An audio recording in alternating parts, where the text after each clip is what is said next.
սոցիալական վիճակը։ Մենք բոլորս գիտենք, որ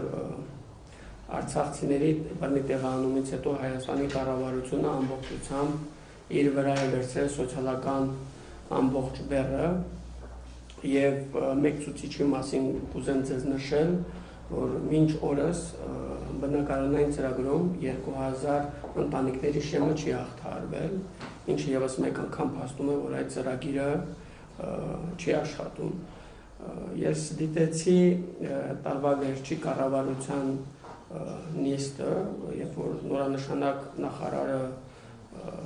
զեկուցում էր ինչպիսի ծրագրեր կան արցախցիների համար, անկեղծ ասած ոսկեղենիկ հայերենով այնպես էր նկարագրված, որ մի պահ ինքս զարմացա, եթե ամեն ինչ այդքան լավ է, ինչու է մեր ժողովրդի վիճակը այսքան վատ։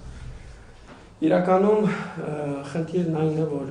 իրենք չեն համագործակցում Արցախի կառավարության հետ եւ տարբեր ծրագրեր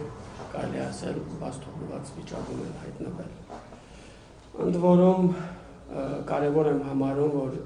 եւ վստահ եմ, տեսնելով սոցիալական կայքերում ինչպեսի մեկնաբանություններ են լինում,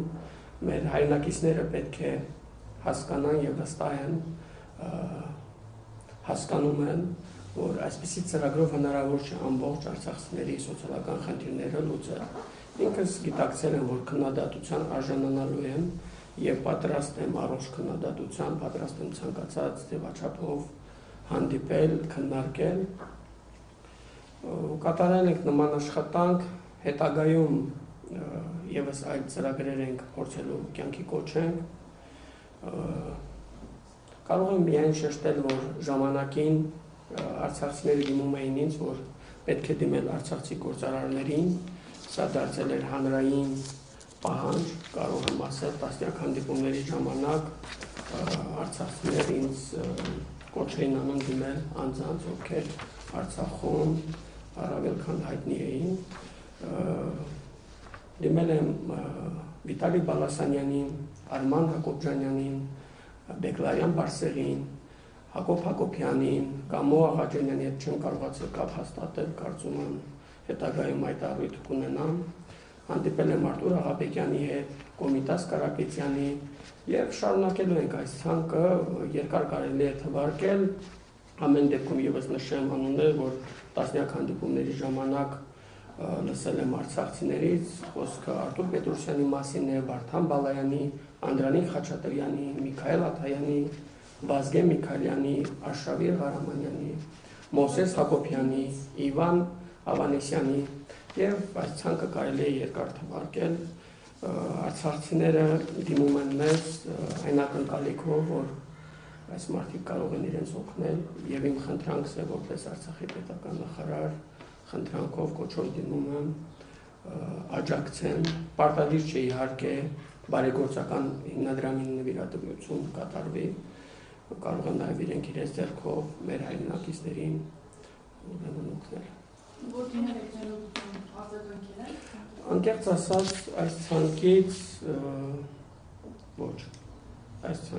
ոչ, սպասենք միգուցե հետագայում արձագանք կլինի։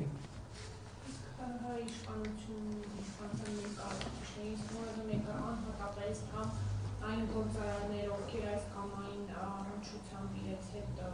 առնչվում են, իրենք մասնավորապես Սամվել Ալեքսանդրյանը, ազգային ժողովի պատգամավոր Խաչատուր Սուխեսյանը փորձել են որևէ կերպ արձագանքել կամ ներդրում ունենալ։ Բնականաբար ոչ, ես դիմել եմ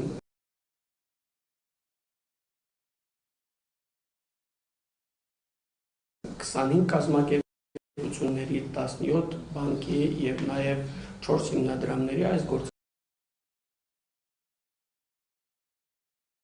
հիմնադրամների այս գործընթացը բարբերաբար շարունակվելու է, ուրեմն մերժում ենք ստացել բանջարաբանական կոմբինատի կողմից, չգիտեմ, արձագանքը կտրուկ է եղել, մեկ օր հետո մեզ զանգեցին, ասեցին, որ մենք չենք աջակցելու եւ Valex Group-ից պատասխանեցին, որ չունեն բավարար միջոցներ։ Valex, Valex։ Նաեւ Ալեքսին ենք դիմել։ Իրենք են Պատասխան չի եղել, ամեն դեպքում որ պատասխանը որ եղել ես այժմ հանրայնացնում եմ տարբեր կազմակերպությունների Հայաստանի խոշոր հարկատուներին բոլորին, այսպես ասած, դիմել ենք խնդրանքով։ Իհարկե, եւս մեկ անգամ հարկ եմ համարում նշել, որ սա պետության կողմից կարգավորում ստացող խնդիրներ են, ամեն դեպքում ստացված իրավիճակում հույս ենք պահում, որ կլինեն հայրենակիցներ, ովքեր կկանգնեն արցախցիների կողքին։ Ովքեր որ չեն արձագանքել կամ մերժել են ձեզ, պատճառը ո՞րն է եղել, ինչ հիմնավորումներ են նախնեցել։ Մերժման մասով ես ասեցի, պատասխանների մասով ավելի ճիշտ կլինի ասել, մնացածը